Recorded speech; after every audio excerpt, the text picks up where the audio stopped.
Greetings tubers. I know I've been away for a while, but I got fed up with building and then I had a few off-grid issues. So if you want to live off-grid, my advice to you is don't do it. It's a pain in the ass.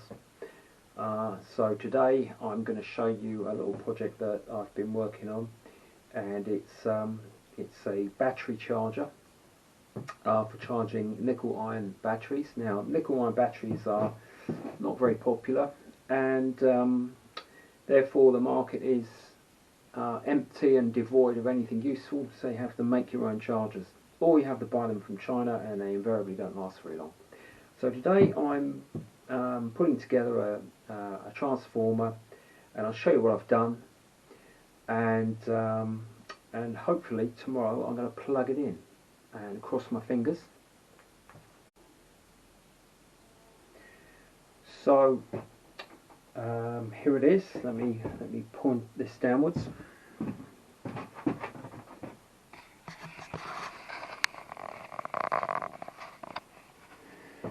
So here it is. This is an old welding transformer. It's not particularly good as a welding piece of kit, but I bought it second hand so that I could use it as a charger. So all I really wanted was the transformer inside, which is this piece here, and I took off the windings, and let me show you what I removed. Okay, so this is what I removed. It's kind of it run 10 amps cold, and no, it won't actually. It's 10 millimeters square, so it'll run 20 amps cold. You'll get considerably more current off a welding transformer, so they really thrash them, on the understanding that you're not going to be welding permanently. You're going to always have a break, and so I took those off because the voltage was wrong, and I wound instead, if you can see here, another 41 turns of a thinner copper wire, 3 layers put in parallel to give me the voltage I needed, which was about 60. I wanted 60 volts, 61 volts. I ended up with 64, which is a bit much, but it will do. So I also put another winding on here, which is a much thinner wire, which is a 24 volt winding, and that uses the 24 volt winding. It's a little diode, a little capacitor, and that goes to the fan. So I'll put a fan on here to keep the thing cool, because these are not particularly well designed. They do get rather warm. I kept the thermostat. If the transformer gets too hot, that clicks off as a safety device. So I kept that on there. Then I put a capacitor on here for a bit of smoothing, a bridge rectifier, and basically, oh yeah, a fuse.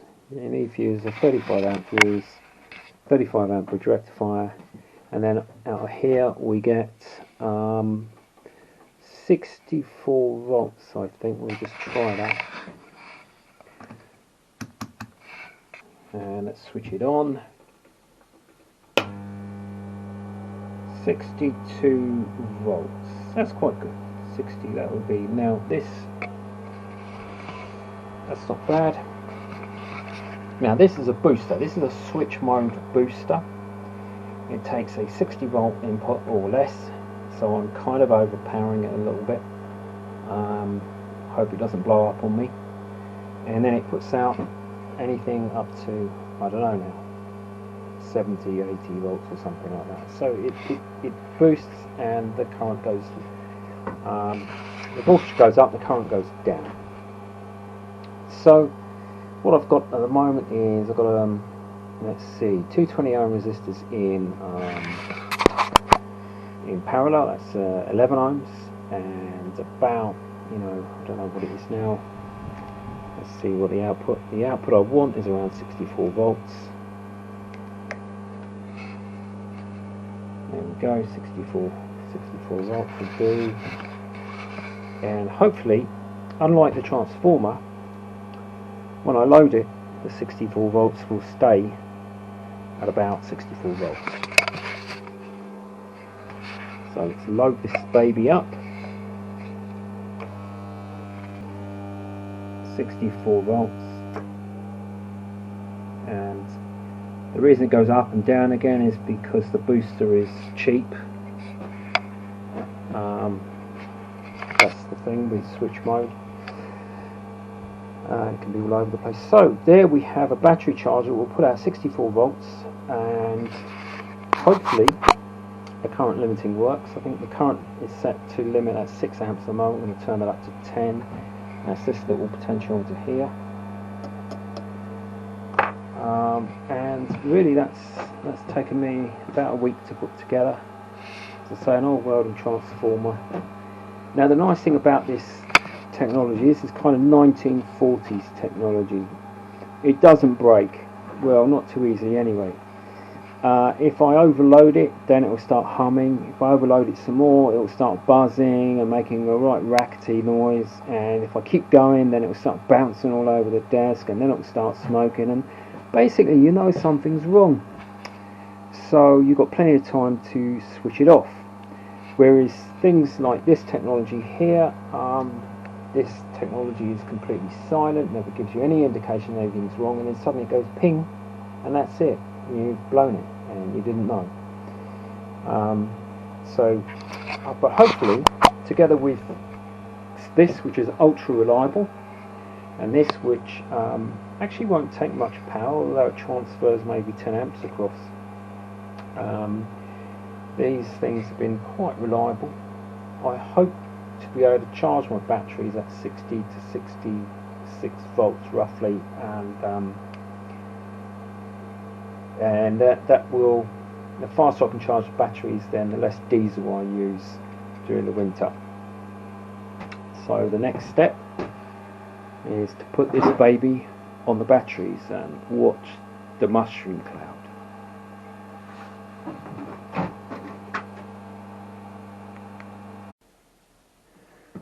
So here it is with the lid on, and it's all ready to go. Let's go and try it.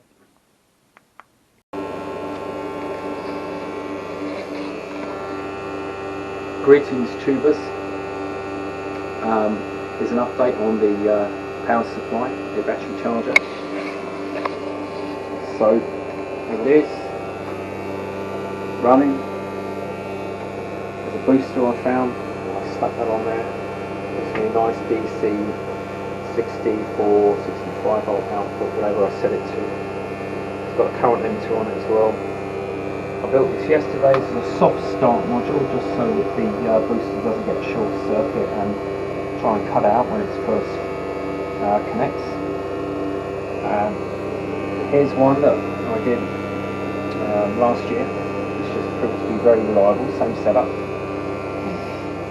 But this one is buzzing a bit loudly this morning. It was fine yesterday, it's giving out 15 amps without a problem, but today for some reason doesn't appear to be happy. I'm going to have to just check things. So the way to, I haven't got any current measurement on it, that's in the post in fact, but if you look at this, it gives us a battery charge current on the left hand side. You can see there. Now if I switch the power supply off, it drops down to 6 amps. So from 6 to 10, that's only 4 amps. Really, it should be very quiet because it's a 30 amp supply, so 4 amps should be nothing for it. So there is something wrong. If I connect it again, switch it up, see what it goes up to. Yeah, 15, 13, 12. Okay, so there's something a bit wrong with that. This booster's very hot, whereas this one's quite cool.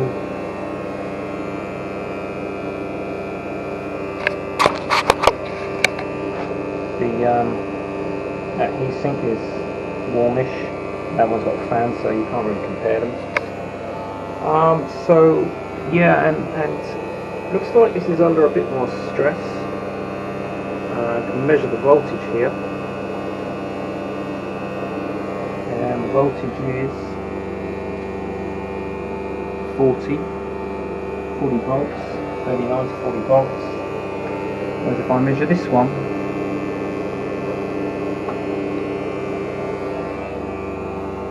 I get 44, so this is higher, it's under a lot less stress.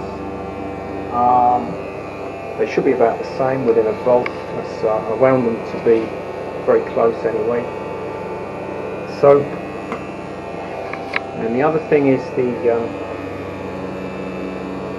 bridge rectifier here is extremely hot. In fact, we can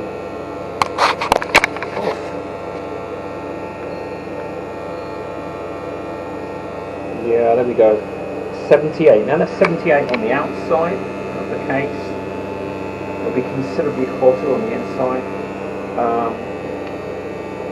That indicates it's taking much more current than just the 5 amps that we believe. So some investigation is needed.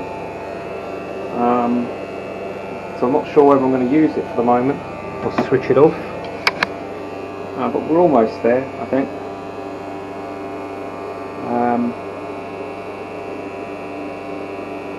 And so this is my interim measure, which is also going to be my my backup supplies.